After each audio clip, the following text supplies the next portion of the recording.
¿No,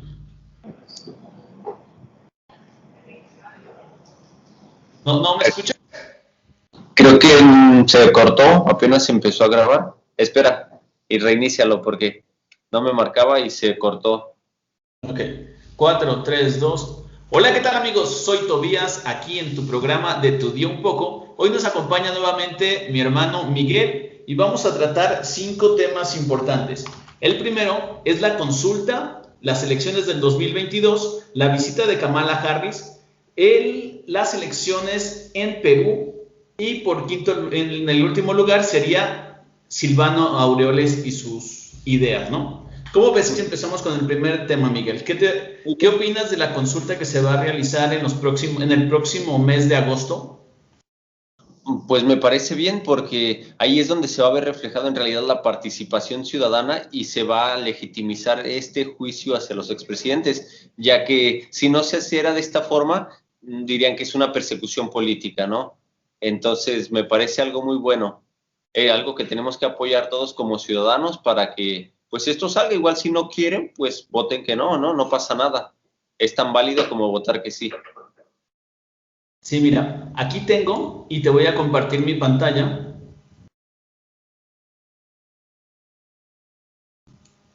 ¿Sí la ves? No, Aún no. esta. Es que es la primera vez que lo hago y no me sale. ¿Ya aparece?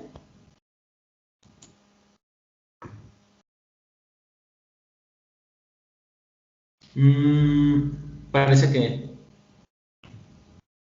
Fallas técnicas.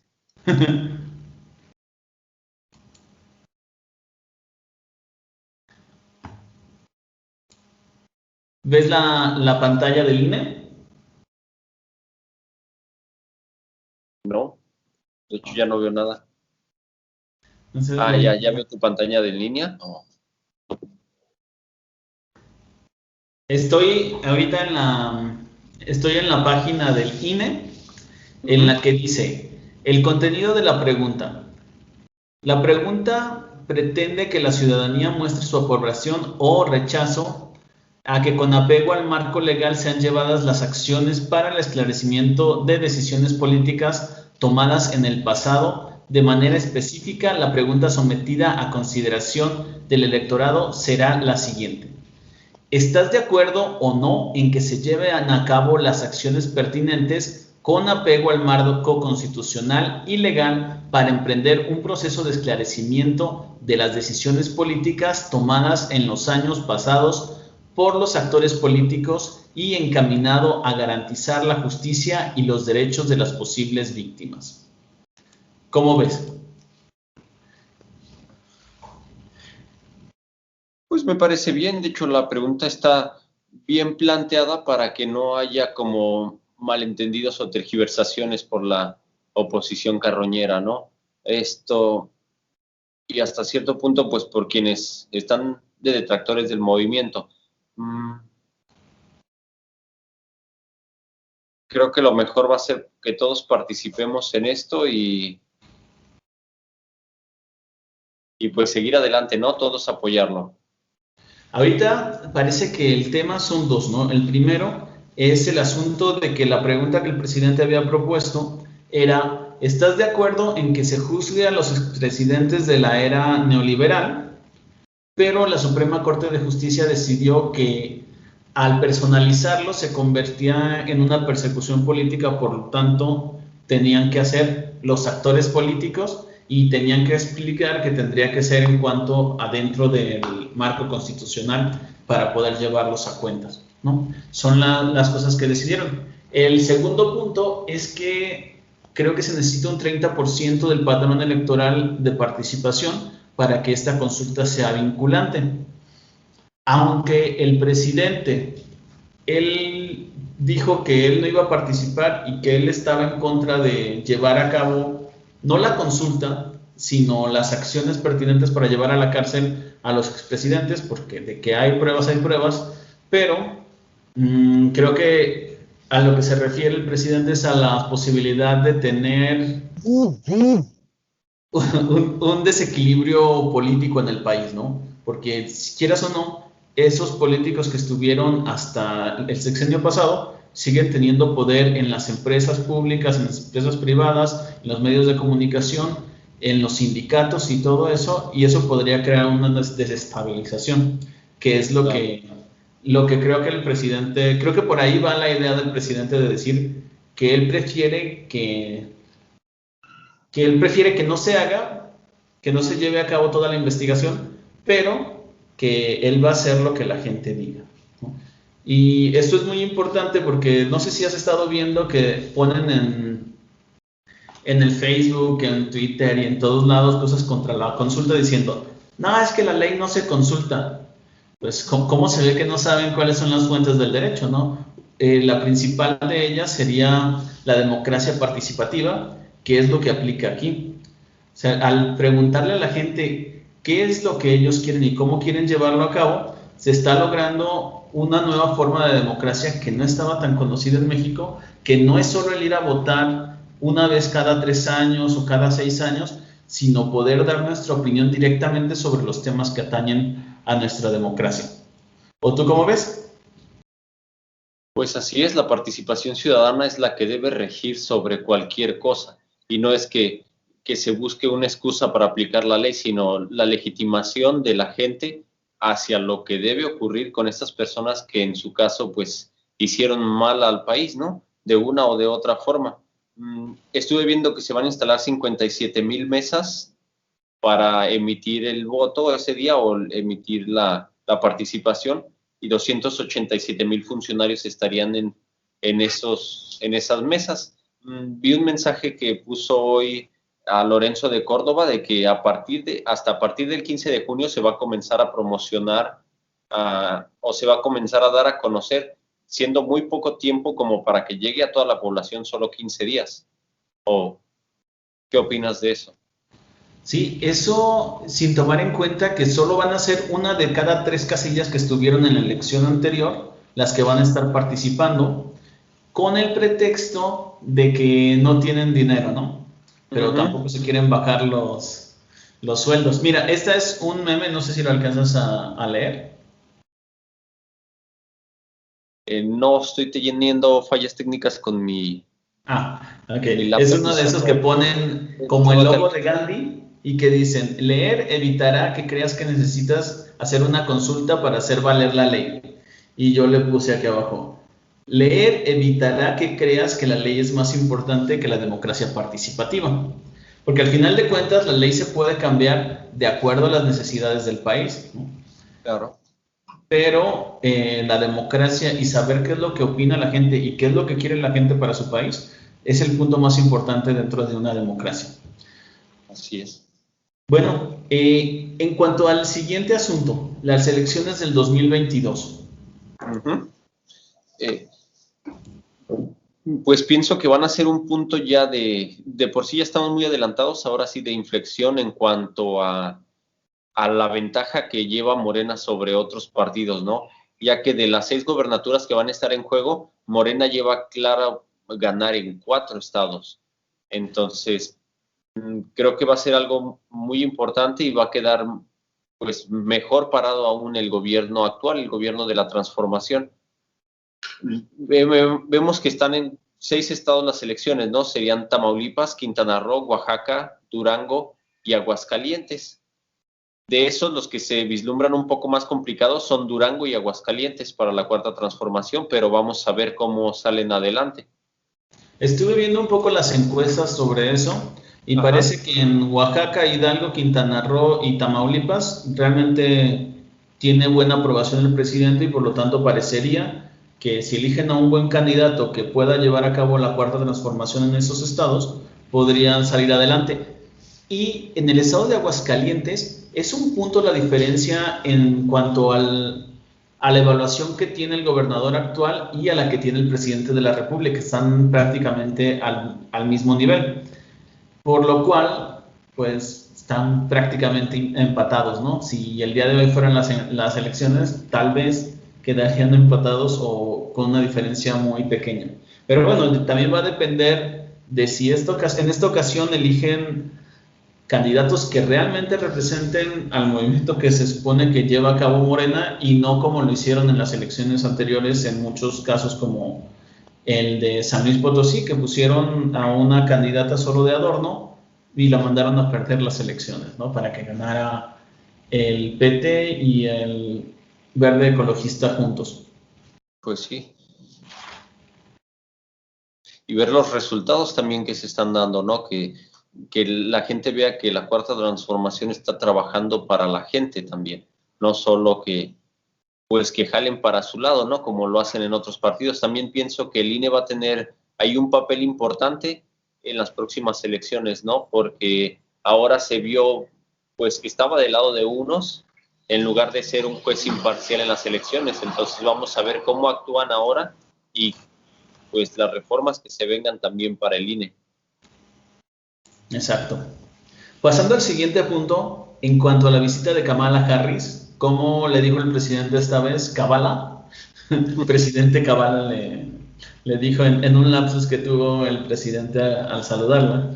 Ajá.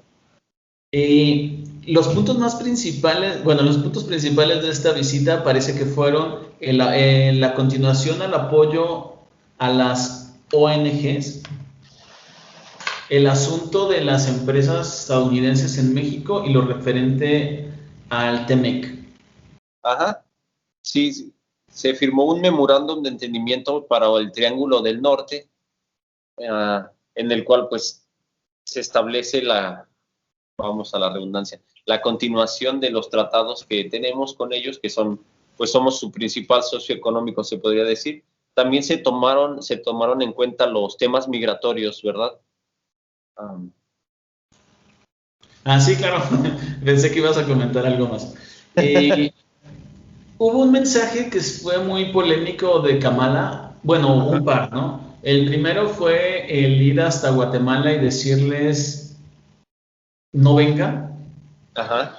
Sí, ese mensaje sonó muy Trump, porque se supone que ella y su presidente, que en México se toman como si fueran personas súper fuertes, pero en Estados Unidos la verdad es que uno de los gobiernos más débiles y endebles que ha habido en los últimos tiempos, porque el fantasma del trumpismo está a todo lo que da. Bueno, les dijo, no vengan, ¿no?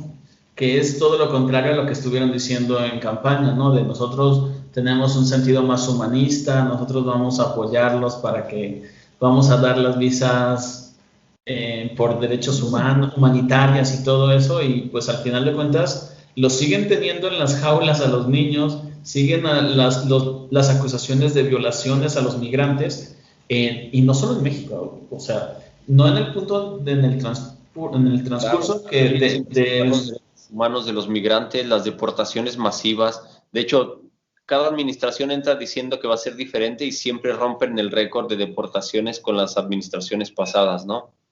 Aunque en el tiempo de Trump no rompieron el récord de Barack Obama.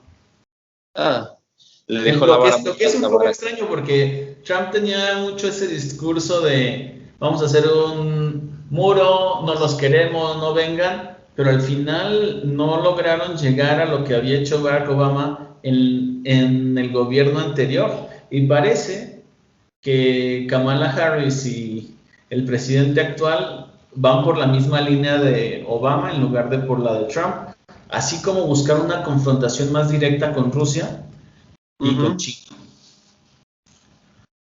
Sí, pues es el papel, dicen, de los demócratas, ¿no? Son los que en realidad comienzan y hacen las guerras.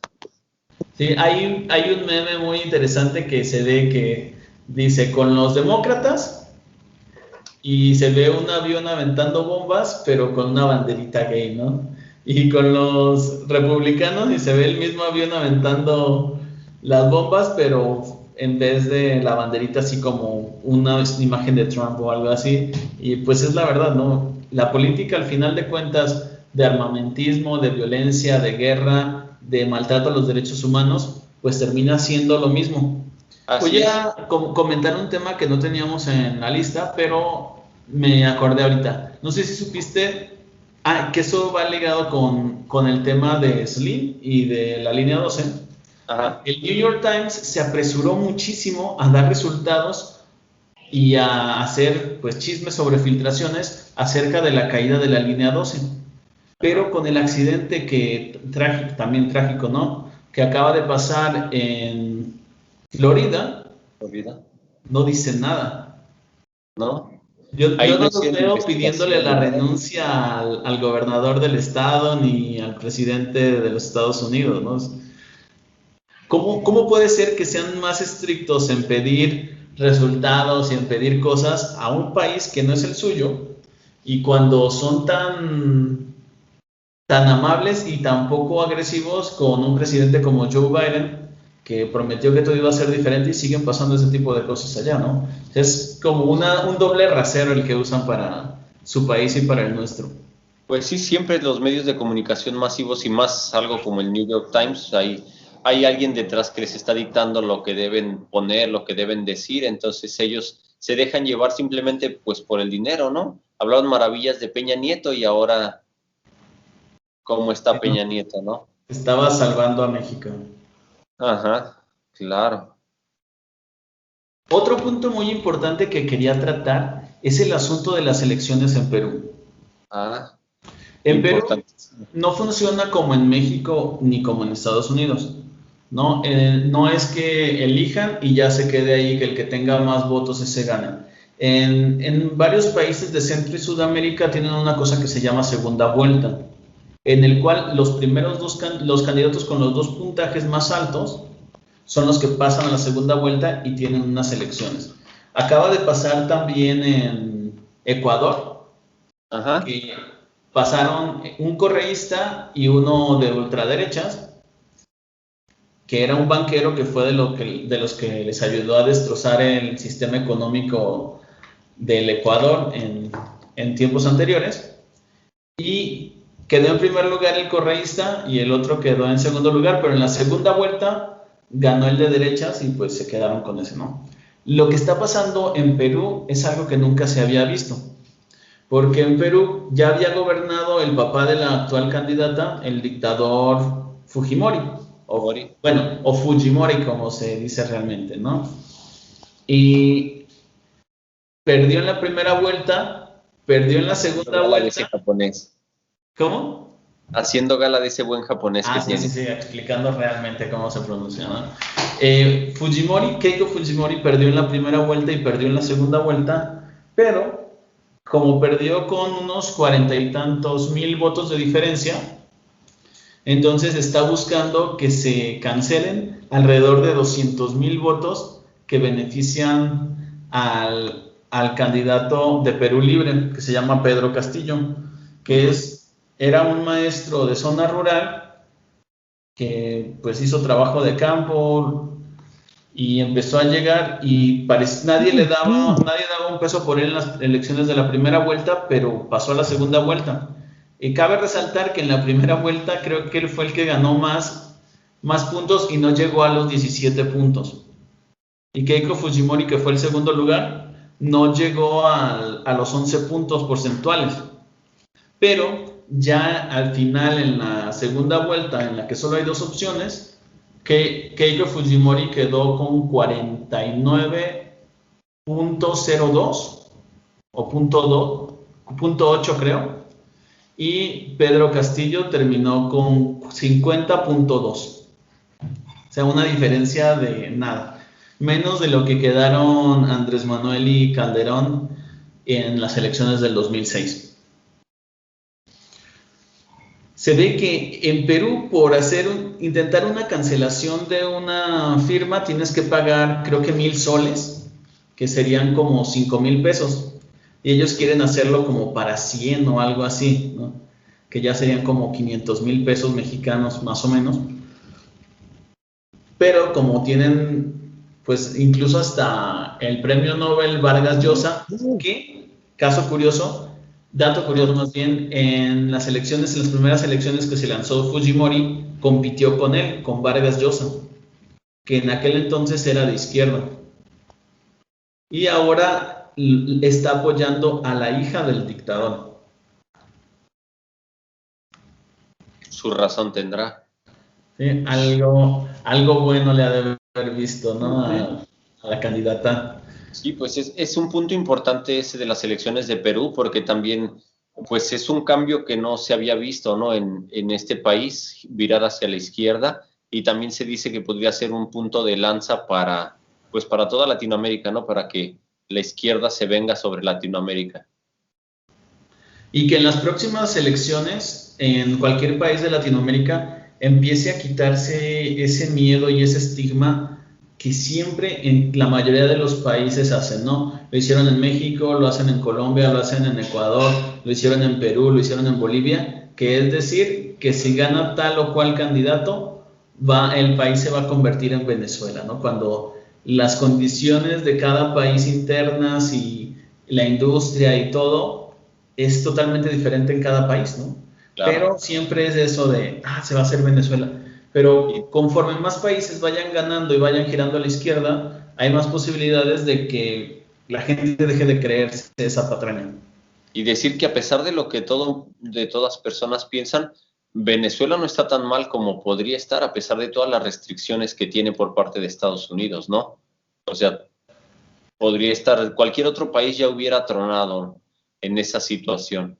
Un dato que no tenemos, un punto que no tenemos aquí que es muy importante tocar es el unilateralismo mundial y la falta de función de la ONU, ¿no? ¿De qué sirve un organismo así si 184 países votaron en contra del bloqueo que tiene Estados Unidos contra Cuba desde hace más de 60 años?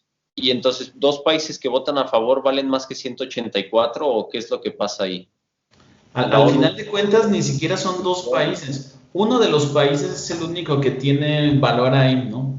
Que es Estados Unidos, por ser parte del Security Council o del Consejo de Seguridad de la ONU, por ser miembro permanente. Ellos tienen un derecho al veto a cualquiera de las decisiones que se tomen en cualquiera de los otros organismos de la ONU. Por lo tanto, pues en realidad, ¿qué dice? Cuando dos países pequeños se pelean, la ONU no les hace caso. Cuando un país pequeño y uno grande se pelea, la ONU le hace el caso al país grande. Y cuando dos países grandes se pelean, ninguno le hace caso a la ONU. Ese es uno de las tristes anécdotas que parece broma, pero es anécdota, ¿no? Anécdota, sí, la ONU siempre tan funcional, ¿no? Bueno, me brinqué ese porque era algo que quería meter ya que no teníamos en la lista, pero pues ojalá y que pronto recapaciten y que pues ya quiten ese bloqueo criminal hacia Cuba. El quinto punto que tenemos quinto y último, es Silvano con su gran imaginación, ¿no? Ahora buscando que la Corte Internacional anule las elecciones en Michoacán o que venga Joe Biden y le ayude o buscando lo que sea porque ya sabe que él va a ser el próximo en ser perseguido cuando termine su mandato, ¿no? Sí, pues dice que va a ir a Estados Unidos, que pues Estados Unidos no es una autoridad para decirle a otro país qué hacer con sus elecciones, ¿no? Después dice que va a ir a la Comisión Interamericana de Derechos Humanos, que pues no veo qué derecho le están violentando a él, pero bueno. Y después que va a ir a la mismísima ONU misma, ¿no? Pero, ¿a qué? No sé. ¿Qué podría pasar en cualquiera de los casos? Que Estados Unidos le diga algo a México y México le responda como le ha venido respondiendo desde que entró el gobierno de López Obrador. Nosotros no nos metemos en su política, ustedes no se metan en la nuestra, ¿no? Es lo que les ha estado diciendo y lo que les va a seguir diciendo, ¿no? La Comisión Interamericana de Derechos Humanos, pues lo más normal es que va a ver su caso y lo va a desechar porque no tiene ningún sentido y no violenta los derechos humanos de la persona que en este caso está solicitándolo. Y la ONU, pues Michoacán no es un estado miembro de la ONU, así es que tampoco veo cómo lo pudieran escuchar en alguna parte de ahí, ¿no? Pero bueno, ya le dijo el presidente que si tiene pruebas, pues que las presente. Y después sacó de que, no, pues de eso hay pruebas, pero las pruebas que sí tengo es que le dieron dinero a Marcelo Ebrard y a Delgado a Mario Delgado para lo de la línea 12. Pues muy bien. Entonces, pues le preguntan una cosa y contesta otra, ¿no? Pero, pues a ver qué pasa. en cuanto Bedoya tome posesión, seguro que va a estar más preocupado. Incluso ya dijo Bedoya que él lo que piensa que va a pasar es que al final Silvano Aureoles se va a escapar y no va a hacer la entrega-recepción por el miedo que tiene a que lo detengan. Claro. Un último punto que no estaba en la lista también es el caso del gobernador de Tamaulipas.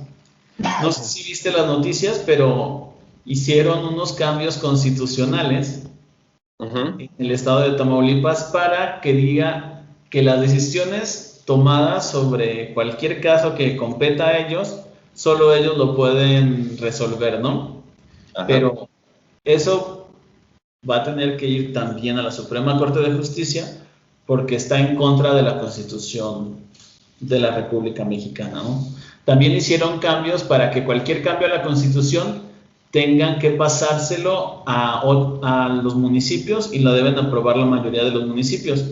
Porque aunque Morena tiene mayoría en los municipios importantes y en los que tienen mayor número de habitantes y tiene mayoría va a tener mayoría en el Congreso, no así en los municipios pequeños que al final de cuentas van a contar como cualquier otro, como si fueran municipios grandes, ¿no? Entonces, pues se pone interesante y se ve que están luchando hasta el último espacio que les quede, esos priistas, esos panistas. Incluso 4 de los 10 morenistas votaron a favor de los cambios constitucionales para privilegiar al narcogobernador que ahorita se encuentra con una orden de aprehensión. Entonces ya dijo Mario Delgado que va a tener mucho cuidado con los congresos locales para evitar que se vuelvan a vender los diputados como pasó en ese estado. Pues sin duda alguna cabeza de vaca la ve cerca cada vez más, ¿no? Así la va a ver Silvano Aureoles también en su momento. Lo extraño es que cada vez parece que está más cerca y es como en las caricaturas, ¿no? Que ya los van alcanzando y pegan un brinco y están acá otra vez, ¿no? Ya desde hace 2 meses, pues tendría que haberse detenido en cuanto salió el desafuero en la Cámara de Diputados y han estado usando estrategias legales también ilegales para no llegar a eso. Y otra cosa de las que dicen es cómo se sigue asesorando si sus cuentas están bloqueadas, ¿no? Sus cuentas personales, sus cuentas de sus familiares y sus cuentas de las empresas que eran las que les daban dinero. O sea, la única explicación es que sigue recibiendo dinero del narco para poder seguir apoyándose de eso. Así es, alguien lo sigue financiando, porque si no, ¿de dónde tanto para hacer tantos cambios, ¿no? Porque al final de cuentas no es solo lo que necesite para asesorarse, sino para darles una mochada a quienes votan a favor de estas reglas, porque no votarían a favor de a gratis, ¿no?